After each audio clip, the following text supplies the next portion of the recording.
Assalamualaikum warahmatullahi wabarakatuh. Alhamdulillah, salatu wassalamu ala rasulillah Sayyidina wa maulana Muhammad bin Abdillah. La hawla wa la quwwata illa billah. Amma ba'du, hadratal muhtaramin, para pemirsa yang dimuliakan oleh Allah subhanahu wa ta'ala. Alhamdulillah, pada kesempatan ini kita masih diberikan kenikmatan oleh Allah subhanahu wa ta'ala, sehingga kita bisa menjalankan aktivitas setiap hari, aktivitas yang sudah biasa kita lakukan. Tentunya salawat dan salam marilah kita haturkan kepada junjungan kita Nabi Agung Nabi Muhammad SAW, yang diutus oleh Allah Subhanahu wa Ta'ala di dunia ini dengan membawa anugerah yang sangat luar biasa. Zaman jahiliyah, perbuatan-perbuatan mereka jahil, kebodohan-kebodohan yang merajalela, bahkan sampai ada kebodohan atau tradisi yang mana apabila dari mereka, dari keluarga mereka lahir seorang perempuan, bayi perempuan, maka mereka bunuh, karena menurut mereka bayi perempuan adalah simbol kejelekan, sebagai aib bagi kedua orang tua. Maka mereka membunuh bayi perempuannya itu, sehingga bobroknya kehidupan masa itu.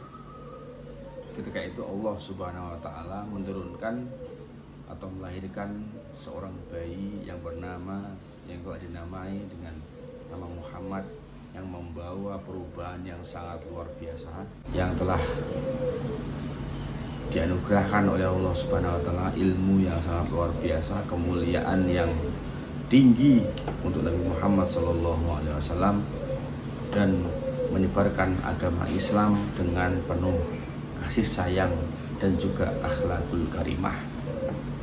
Dengan akhlak itulah Nabi Muhammad SAW mengajak semua umatnya untuk kembali kepada Allah Subhanahu wa Ta'ala, sehingga banyak dari umat Nabi Muhammad SAW kelak yang akan menjadi umat yang paling mulia di antara umat-umat Nabi sebelumnya.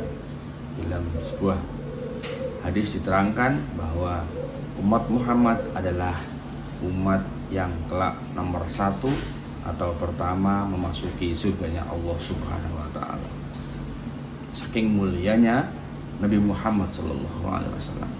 Maka pagi ini mari kita lantunkan sholawat kepada beliau Nabi Muhammad SAW, yang telah memberi kita, menjadikan kita umat yang mulia di antara umat-umat yang lain. Lantas bagaimana kita sebagai umatnya? Apakah akan selalu menjauh dari ada ajaran-ajarannya, ataukah kita ingin mengikuti gerbong Nabiullah Muhammad SAW dengan cara mengikuti apa-apa yang diperintahkan olehnya? Tergantung kembali kepada kita masing-masing. Dan siapa yang akan mengikuti Nabi Muhammad SAW, maka kita pun akan menjadi umat tersayang, umat yang bejo di dunia dan juga bejo di akhirat. Amin, Allahumma amin. Allahumma sholli ala sayyidina Muhammadin wa ala ali sayyidina Muhammadin. Baik para pemirsa, pagi ini akan sedikit saya sampaikan mengenai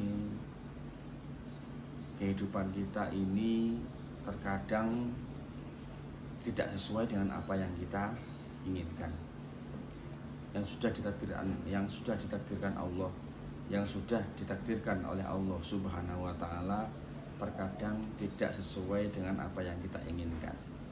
Namun begitulah kehidupan, tidak semuanya sesuai dengan apa yang kita inginkan. Namun kita harus selalu ridho, selalu menerima, ya, menerima apa yang telah diberikan oleh Allah Subhanahu wa Ta'ala dalam kehidupan kita sehari-hari. Dan apabila ketika mungkin di antara kita menemui suatu masalah sehingga kita menjadi lupa kepada Allah Subhanahu wa taala, bahkan kita cemas ya.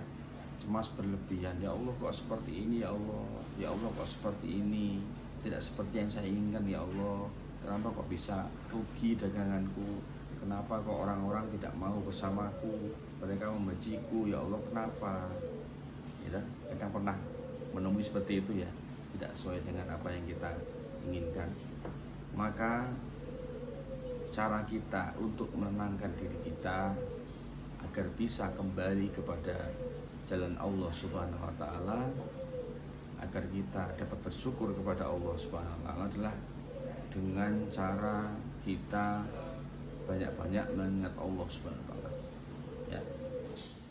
Tiba-tiba kita menemui kejadian, kok seperti ini, akhirnya kita cemas.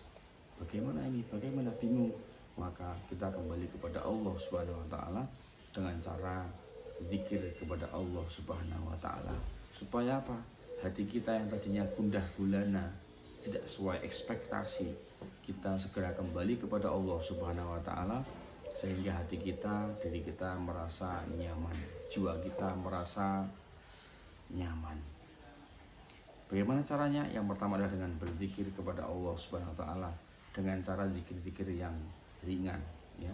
Yang ringan dalam pengucapan dan juga melakukan, seperti halnya beristighfar, seperti zikir-zikir yang panjenengan baca ketika setelah sholat ya.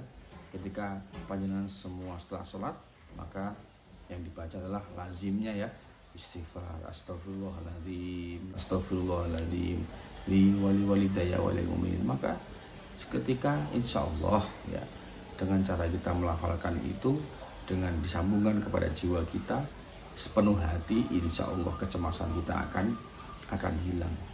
Astagfirullahaladzim, alladzi la ilaha illa huwal hayyul qayyum wa atubu ilaihi. Kemudian kita membaca subhanallah, subhanallah, maha suci Allah, maha suci Allah. Alhamdulillah, alhamdulillah, ya kan? Masih diberikan umur yang panjang, masih diberikan kesehatan, ya kan? Allah Akbar, maha besar Allah atas segala sesuatu. Insya Allah dengan membaca istighfar, tasbih, ya, hamdalah dan juga takbir, insya Allah hati kita akan tenang dan juga kita bisa menerima apa yang telah diberikan oleh Allah Subhanahu wa taala. Kemudian apabila masalah tersebut sangatlah besar ya, masalah tersebut sangatlah besar, masalah yang menimpa kita sangatlah besar, maka apabila dinilai kurang ya zikir tersebut, maka kita bisa melakukan apa selanjutnya, yaitu membuka Al-Quran, membaca Al-Quran, dan membacanya bukan hanya baca lisan kita, kembali kita juga perlu dengan ketulusan hati, bahkan bila bisa ya memungkinkan kita ambil tafsir Al-Quran ya, supaya ketika kita membaca Al-Quran itu kita tahu apa itu maksud daripada yang kita baca gitu. Membaca surat-suratan yang pendek mungkin beserta maknanya, membaca Al-Quran pelan-pelan diresapi dalam hati dan juga mengetahui maknanya, insya Allah dengan kita membaca Al-Quran pelan-pelan tartil mengetahui maknanya, insya Allah kecemasan dalam hati kita akan disembuhkan oleh Allah Subhanahu wa taala.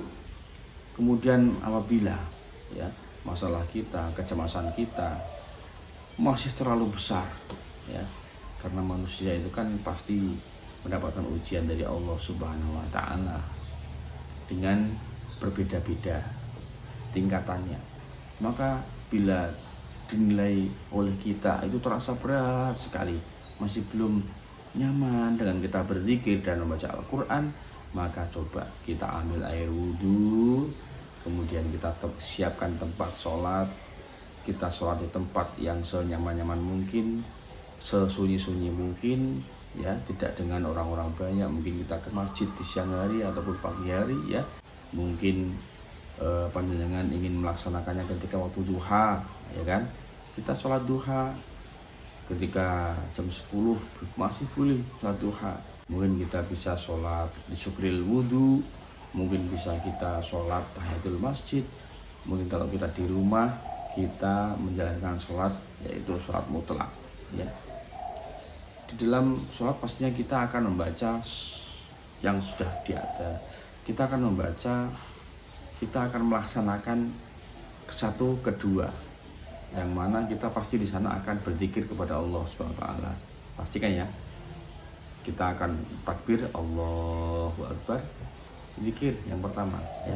Kemudian kita melakukan yang kedua juga, yaitu membaca Al-Quran, Al-Fatihah minimal ya kan. Ketika kita sholat minimal kita harus membaca Al-Fatihah, dan setelah itu disambung dengan surat-surat pendek setelah Al-Fatihah. Dengan sepenuh hati kita lakukan sholat, insya Allah kecemasan kita akan hilang, kesedihan kita akan hilang. Kemudian penutup sujud yang terakhir ya, sebelum kita tahiyatul akhir. Di sujud itulah, ketika sujud itulah kita tumpahkan air mata kita kepada Allah Subhanahu wa taala, meminta pertolongan kepada Allah Subhanahu wa taala untuk memberikan ketenangan dalam hidup kita, menghilangkan kesedihan kita, dan juga menghilangkan kecemasan yang ada di dalam hati kita.